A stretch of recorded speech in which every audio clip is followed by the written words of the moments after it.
Average projections are the most overrated part of DFS. Average projections are supposed to be exactly that, a mathematical average that is just one way to describe a complex range of outcomes for a given player. But the DFS industry has gotten everything backwards, creating these average projections first and then trying to extrapolate everything else from there. And this strategy is costing you a ton of money in your DFS lineups. My name is Jordan Chand. I'm the head coach here at SaberSim, and in this video, I'm going to completely change the way you think about these average projections. But before we get started, for this video, I'm focusing on strategies to beat GPPs. If you're still grinding cash games out there in 2022, more power to you, but there's a video in the description of this one that explains why I think you should focus on GPPs, and that's what I'm going to be doing here. So let's go ahead and jump right in. Now, projections are pretty much everywhere in the modern DFS landscape. Almost everybody playing DFS in 2022 uses projections in some way. But players don't score their average projections 100% of the time. Athletes have a range of outcomes with different probabilities of achieving different scores. And if you play DFS or watch sports at all, you probably understand this intuitively. Kyle Schwarber, for example, can go out and might hit 2 home runs in a given game. He might also strike out 4 times.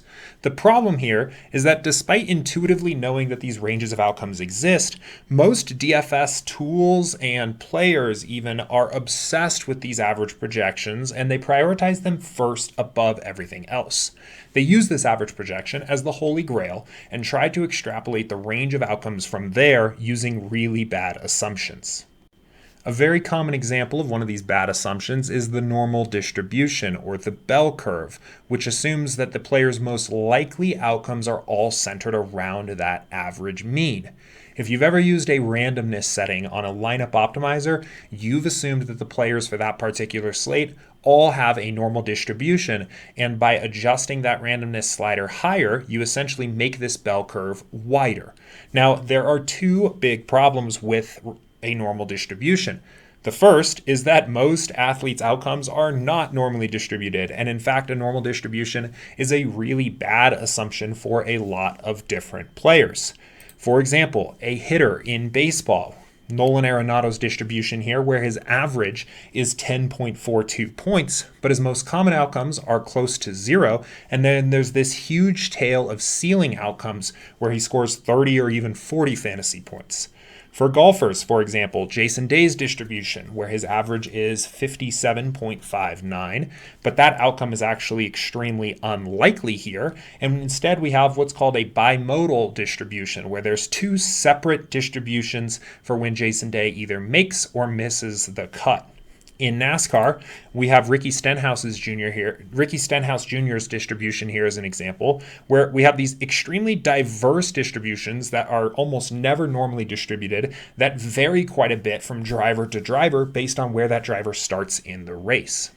Now, even if a player is somewhat more of a normally distributed range of outcomes, like an NBA player, Steph Curry, for example, every player and game is very different. Every unique player has a different distribution that is unique to them in that particular game or matchup, and most optimizers and projection models don't capture this particular nuance. The second problem here, though, is that athletes are not random number generators. The fantasy points they score are outcomes from real sporting events.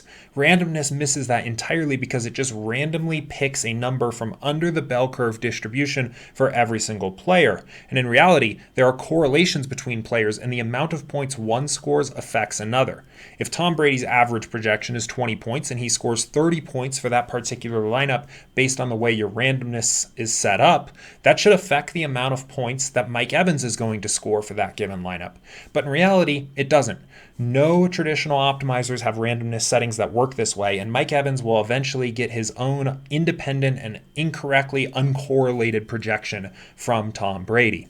And maybe you're listening to this and thinking, well, I don't use randomness, so I'm fine. Well, you're not. Randomness is just one solution that people use to solve this problem of average projections. Just turning randomness off or ignoring the fact that players don't score their average 100% of the time doesn't help. We know that by looking at those distributions or literally watching sports ever, that that's not the case. Now, relying on other ways to assess the range of outcomes for these players is probably going to have you making big mistakes.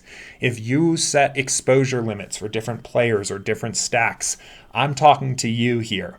Maybe you're just a DFS god that can intuitively know the ranges of outcomes for different players and how often they hit their ceilings. But the reality is that most people have huge biases and assumptions that will cloud your judgment. At a fundamental level, most players make the mistake of starting with the average projection and trying to extrapolate everything based on that. But this is a bad process. You're using a range of outcomes and a distribution for players that is based in fantasy instead of reality. Either you're using the wrong distribution completely, like a normal distribution for a player that does not have that kind of range of outcomes, or you're just trying to make it up and guess with your intuition. Because of this, you don't know the true upside for different players or how often they get there. Ultimately, you need simulations, and solving this problem is a huge piece of why we designed SaberSim the way we did. We simulate out every game on the slate, play by play, thousands of times, which lets us come up with the true range of outcomes for every game and player on the slate.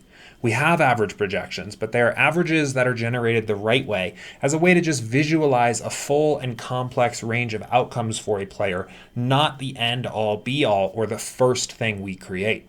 Plus, we're simulating that particular game as it will be played that exact day, taking into account the starting lineups, injuries, team tendencies, weather, all of these other factors that are easy if you're not keeping track of all this stuff to lead to having your own bad assumptions or biases yourself. When you build your lineups on SaberSim, you sample those game simulations as we build each lineup instead of just randomly setting a player's projection to some random number under a bad normal distribution. Why is this all a good thing? Well, the player projections that will ultimately be used to build your lineups resemble the player's real range of outcomes.